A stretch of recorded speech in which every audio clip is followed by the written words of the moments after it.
In 1971, a young Mi'kmaq teenager walked into a park with a friend. Minutes later, one of them was dead, and the other was accused of a murder he didn't commit. This is the story of Donald Marshall Jr., a man who became the face of Canada's broken justice system. Before we dive into how one innocent man was blamed, silenced, and locked away for 11 years, if you haven't subscribed yet, hit that subscribe button and ring the bell so you never miss our latest true crime investigations. Now, let's uncover the truth.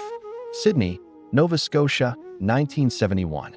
Donald Marshall Jr. was just 17 years old, a Mi'kmaq teenager, full of life, confidence, and defiance.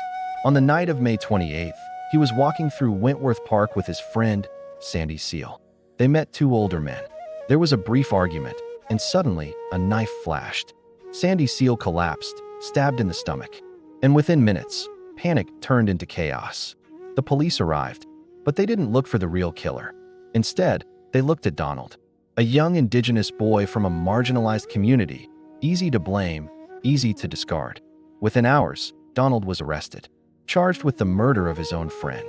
No real evidence, no motive, just bias and a rush to close the case.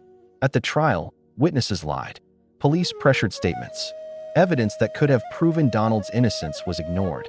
And the jury, mostly white, believed the story they were told. Donald Marshall Jr. was convicted of murder and sentenced to life in prison at just 17 years old. Inside, he suffered abuse, violence, isolation, but he never stopped fighting to prove he was innocent. For years, his pleas were dismissed, until, in 1982, a witness finally came forward, telling the truth. The real killer, a man named Roy Ebsery, had confessed. After 11 long years, Donald Marshall Jr. was finally exonerated. But his release wasn't the end. It was the beginning of a national reckoning. A public inquiry found shocking racism, negligence, and bias within Canada's justice system.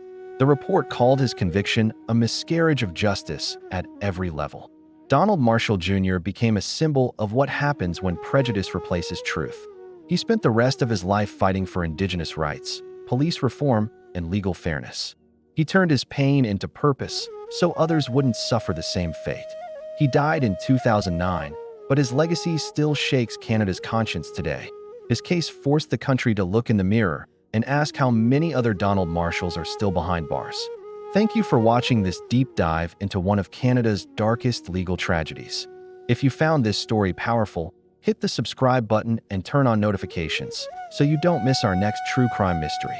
And tell us in the comments, do you think the justice system has truly changed since Donald's time? Let's talk about it.